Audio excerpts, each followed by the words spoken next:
Now, I've had my Instagram account for a while, and since then I've grown it to over 7,000 followers, almost 8,000 followers, using only purely organic strategies. Now, I know nowadays it's really easy to buy your way into Instagram success. You can buy followers, you can buy likes, you can buy anything that you want.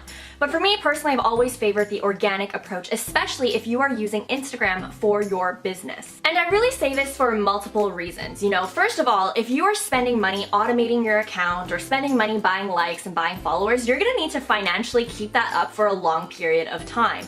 If you suddenly stop the financial investment of growing your account, it's going to be very obvious that your past success was all fake and it was something that you purchased and now you can't keep up with. I've seen a lot of influencers and I've seen a lot of people have huge accounts and huge success all of a sudden, and then you see a sudden crazy drop off because suddenly maybe they decided it wasn't worth their investment anymore or they couldn't keep up with the prices. That's a really dangerous spiral to find yourself in. The second reason why it's important to stick to organic strategies, especially again for your business, is you want to engage with real people, with real audiences, real potential customers, real potential clients. If all of them are fake or if all of them are ghost followers, you're really only talking to yourself. So if you agree with my points at all, or you are actually down for learning all of this, then keep on watching because I'm going to share with you my 5 top hacks that I've used to grow my Instagram organically to almost 8,000 followers. And also, before I forget, make sure you keep on watching because at the end I'm going to share a resource that you can download with my full checklist of things to look at when growing your Instagram organically. So you definitely don't want to miss that. And as a fun bonus, this video is actually made in collaboration with my girl Natasha Soleil. So I'm actually going to teach you the organic growth strategies, and Natasha is going to help you make your feed look bomb. Because truth be told, your feed is actually the first impression that someone has when they go onto your account. And you want to make sure that you make the best impression possible so that it increases the chances of them following you and engaging with you. So definitely check out Natasha's video. I'm going to link it in the description box and the comment section below. Now, the first tip that I have that I feel like a lot of people gloss over or don't mention at all is to actually change your name on Instagram so that you can optimize your SEO. And what SEO means is search engine optimization. Let me explain. Alright, so I'm actually going to share my screen right over here so you can follow along. But basically what you'll notice is that on my page, you'll see that instead of just putting my name on the front, I actually put Millennial Biz Coach because that's what I am. And the reason why this is important, what I see a lot of people not doing, is because when you actually go into search and let's say I type in millennial, even though the person is typing millennial and not necessarily Vanessa, I'm still gonna show up on the page, which is awesome. So what I recommend to you, especially if you have a business or you're a service-based business, is that capitalize the name section that's on your bio because that's going to allow you to rank higher in SEO. Realistically, no one's searching Vanessa, especially people who don't know me. If people are looking for millennial content or they want to look for a business coach or something like that, they're going to search for that on search and I'm going to pop up. The same thing is, let's say for example, you're a fitness coach. If you actually put fitness coach as your name and someone in the area is looking for a fitness coach to work with, guess who's gonna pop up in search? You. So definitely make sure you're leveraging that key aspect of that bio section and you're not putting it to waste because that is precious real estate to help you rank higher in Instagram search. The second tip that I have for you is to write captions that convert. I know it's really easy to want to post a meaningless emoji or a song lyric, but really add depth to your Instagram account. Something that I love to teach my clients when we're talking about their Instagram strategy is yes, the post itself, the picture has to be nice because it's going to allow someone to stop the scroll and actually pay attention to what you have to say. But it's the caption that allows those conversations to happen and that actually allows that engagement. Think of it like dating. Usually you want to date someone because first off, you were attracted to their looks maybe. But you decided to actually date them and to actually keep in touch with them and stay connected because of their personality. Literally use this analogy and apply it to Instagram. Now for me, I actually write a lot of long form captions into my posts and I actually kind of treat my Instagram account like a microblog. And what I found is that I've actually been able to spark a lot of one-on-one private conversations since doing this. Now I know a lot of people care about vanity metrics like likes, comments, so on and so forth. But for me, I've really changed my perspective and I actually measure my success on Instagram on the amount of private conversations and DMs that I have with other people. Because especially if you have a business and you're using Instagram for your business, the people who are actually engaging with you privately are your warmest leads. My clients already have found me through Instagram DM because I took the time to actually cultivate those strong relationships with them. In order for me to actually get to that point though, I've written vulnerable, deep captions so that they can connect with. And that's what's really contributed to my success and how I've been able to find a lot of my clients online. Actually, I'm gonna change my vocabulary. I don't find my clients, they find me. So if you actually want to treat your Instagram like a true business and create those long form relationships and those warm leads, then definitely having microblog-like captions, that's kind of weird, microblog-like captions, yeah, I guess, is actually the way to go, because yes, not everyone is going to resonate, but the people who do, they become potential clients, or they become your biggest fans because they feel a stronger connection with you and they feel know, like, and trust. And really quickly, before I hop on to my third piece of advice, I'm actually going to explain what know, like, and trust is. Know, like, and trust is so crucial for your business. Know, you want people to actually know who you are. Then eventually you want them to like you because of what you're posting or whatever. And lastly, you want them to trust you. That's kind of the level that you want to get at with all of your potential clients, or even if you don't have a business, your audience. Know, like, and trust is so important in actually funneling sales into your business and actually creating a very strong tribe and community. So I don't want to skip out on that. Definitely every time you're using a social media platform, really ask yourself, am I building know, like, and trust with my audience? Now, the third piece of advice that I also don't see often when I'm researching about Instagram hacks is actually mixing the size of hashtags that you use.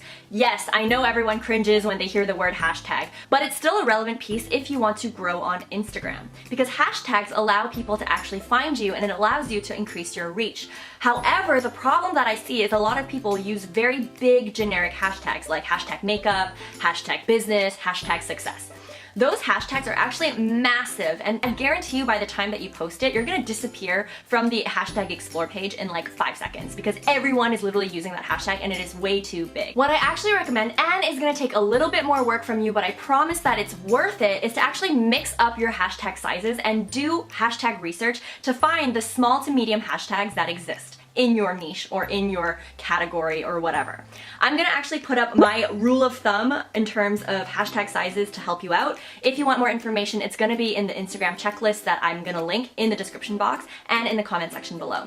But essentially what you wanna know is that you want to focus your effort on 80% of the hashtags that you use on either the small to medium sized tags. The reason why you wanna do this is because those are the tags that are actually kind of the more niche ones and the ones where a lot of communities are inside. So there's a lot of loyal people, or a lot of people that are actually loyal to those tags and are more likely to search for them and follow them on Instagram. And it's also going to increase the chances of you actually staying on that explore page for hashtags a lot longer versus if you use really large tags. And again, if you need more help, definitely just download the checklist. It has all of the information that you need and more. So don't sleep out on that. I'll link it in the description box and the comment section below. But what you need to know for the purpose of this video is you need to actually switch up your hashtag sizes, because that's going to help you increase your reach and also help to make sure that you're actually reaching people that care about your content. Because the more niche that you are and the more tailored and segmented that you are, the more chances that people are going to want to follow your content because you're speaking to the right audiences. Now, on the topic of hashtags, this is my fourth piece of advice for you, and that is to actually rotate between your hashtags. A big mistake that I see a lot of people do is that they use the same hashtags over and over and over again.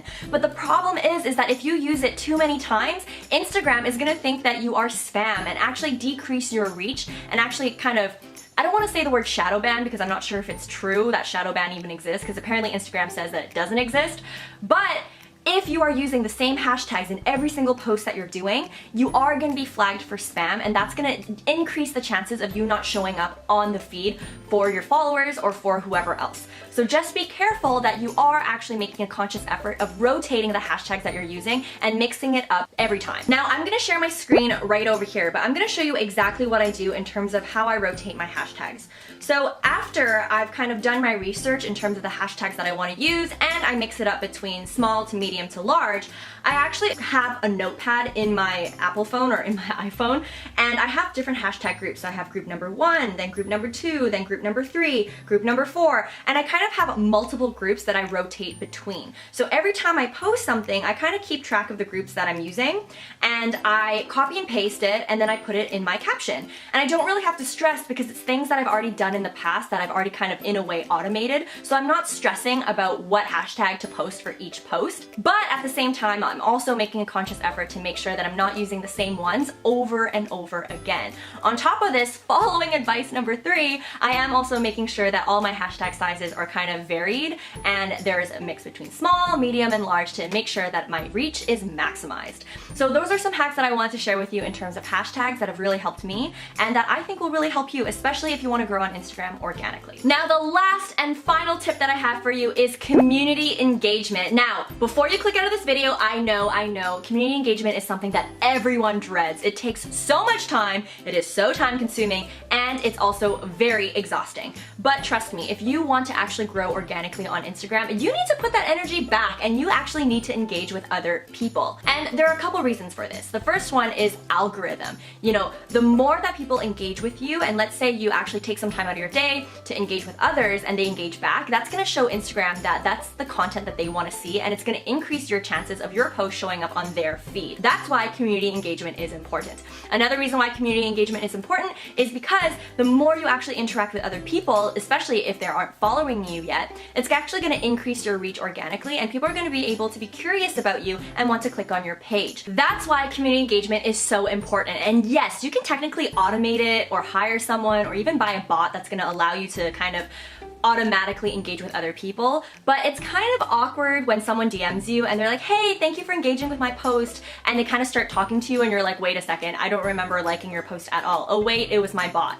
So just know that if you actually outsource this to someone else or you use a bot, you are gonna lose that genuine connection. And the reason why I'm saying this is that if you are using Instagram for business and you want to attract clients and potential business opportunities, it's really helpful that the message comes from you and that you are the one that's actually actively liking other people's posts or commenting on other people's posts and engaging, because it's actually not that genuine, and it's actually really awkward when someone replies back to you and you're like, who is this person, right? So that's just something to keep in mind. But what I'm going to share with you in this video is I'm actually going to share you a hack, I guess, or something that I use to make community engagement a lot easier. So a great feature that Instagram has is the ability to follow hashtags. I'm gonna throw out my screen right over here, but what I wanna show you is that throughout my feed, I've actually followed key hashtags that are within my niche. And that allows posts to automatically show up on my feed. And these posts are from people that I actually don't know. And so it allows it to be easier for me to engage because it's already on my feed and I don't have to actively go out there and search for people. It's already gonna show up, and at the same time, I'm able to engage with my existing audience as well. So that's just something really important to note, that you are able to actually follow hashtags. So let's say for me, I'm a business coach, maybe I'll follow the hashtag businessbabe, go to tags, there's one, there's 125K, I follow it, and eventually those posts or random posts from people that are using the same hashtag are gonna show up in my feed. And that's what makes it a lot easier for community engagement and actually kind of takes off the edge and makes it a lot more enjoyable because I'm already scrolling through the feed, engaging with my followers anyways. So guys, you reached the end of the video. Those are my 5 Insta hacks on how to grow your Instagram organically in 2019. Now, if you want to learn more, or if you want the full checklist of all the things that I've said but elaborated, then definitely check out www.vanessalau.co, my website, scroll all the way down to the bottom and redeem your Insta gift. That's the exact same checklist that I've been mentioning throughout this video that I think will really help you and actually put a lot of context in case you were ever confused with anything in this video that I mentioned. Anyways guys, make sure you also check out Natasha's video. Again, that's also in the description box and the comment section below. Now, I hope you guys have a great day, hope you guys have a great week, and I hope you guys have a great life, and I'll see you next time. Bye guys.